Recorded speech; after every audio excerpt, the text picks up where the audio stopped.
My name is Dana Cisco. I'm 34. I've spent most of those years being the quiet one at every family dinner, and the only one who ever picked up the check. Last Saturday, before my coffee even finished brewing, my sister Tammy texted the family group chat, "Wire me $7,200 for Mia's Sweet 16. Photos followed, a rented ballroom, a floor-length dress, a $700 cake shaped like designer boxes. Nobody asked how it would be paid for. In my family, that question has always had one answer. Me. 10 minutes later, my father said something that would end this story completely differently than it began. But we'll get there. First, I need you to see every number. Welcome back to Lineage of Lies, where the quietest one at the table is usually the one holding the receipts.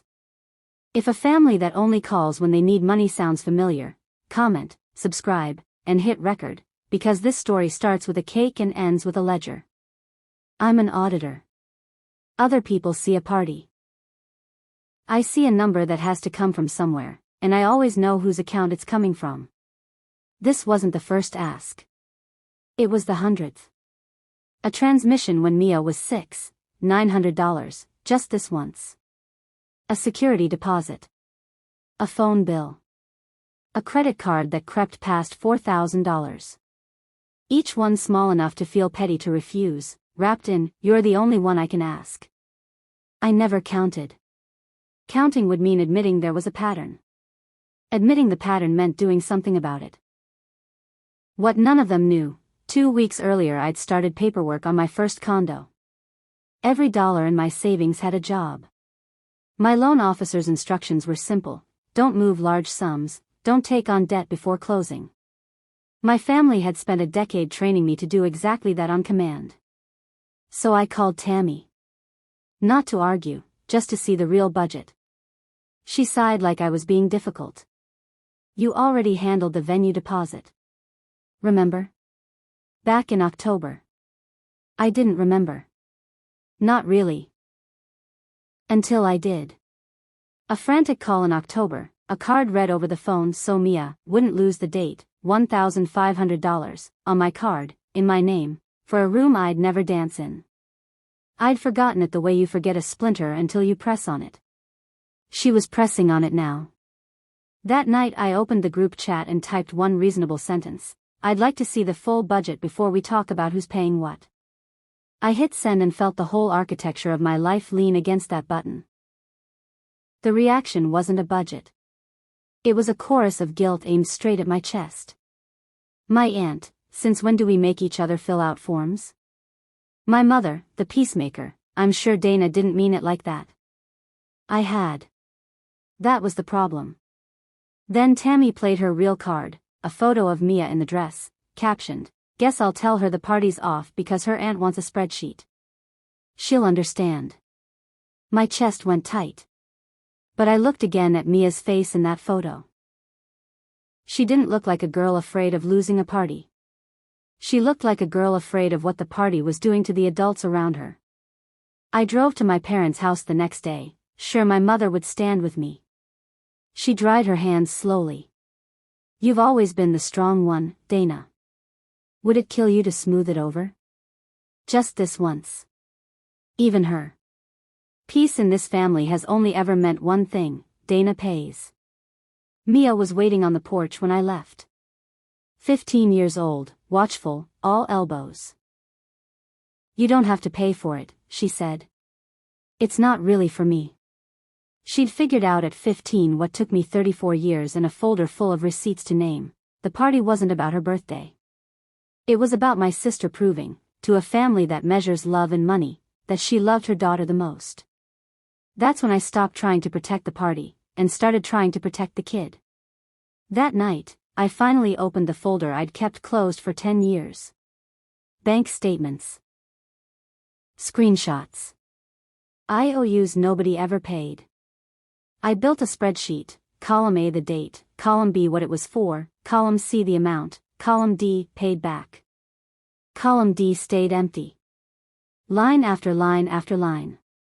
The total, when I finally let myself see it, $41,360. 10 years. Not $1 returned.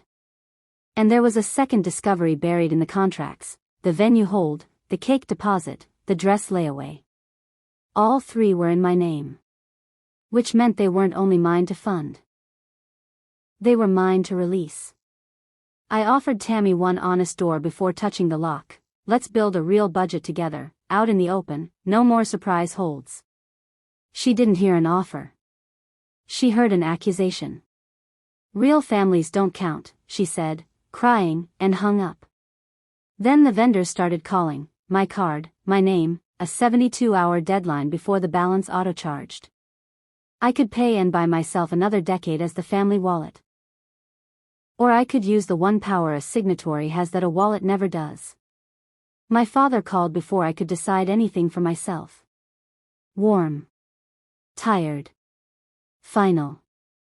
He didn't ask my side. Tammy's version was the only one he'd ever needed. Then, gently, like it was obvious, he said the sentence I'll hear for the rest of my life. Pay up, Dana, or you're no longer family. I said, okay, Dad, in a voice so steady it surprised us both.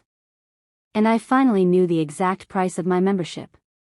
At 11:04 that night, I called the venue. A bored young man named Kevin read me the cancellation terms. I authorized it. Then the bakery. Then the boutique. 11 minutes, and a version of me that had lasted a decade was gone. I wrote one message to the group chat: the holds were cancelled, I loved Mia, and I'd be at my parents' house at 7 a.m. if anyone wanted to talk.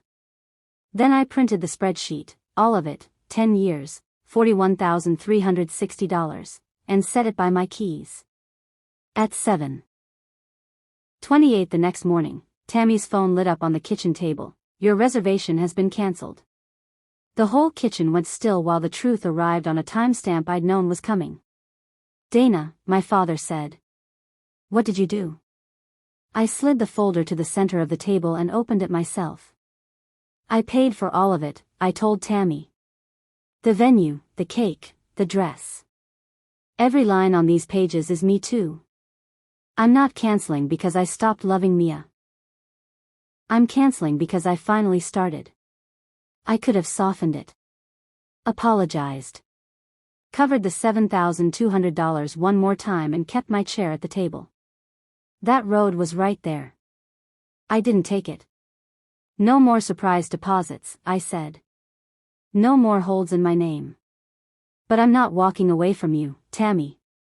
Sit down with me, and we'll build something real for Mia, a number out in the open, not buried underneath one. My father walked out the back door. My mother put her face in her hands. Nobody hugged me. Nobody said I was right. But for the first time in 34 years, I was standing in that kitchen as myself, not the wallet, not the fixer. Just Dana. The weeks after were quiet, and lonely, and honest. 2 aunts stopped speaking to me. My father didn't call for a month. But my savings sat untouched.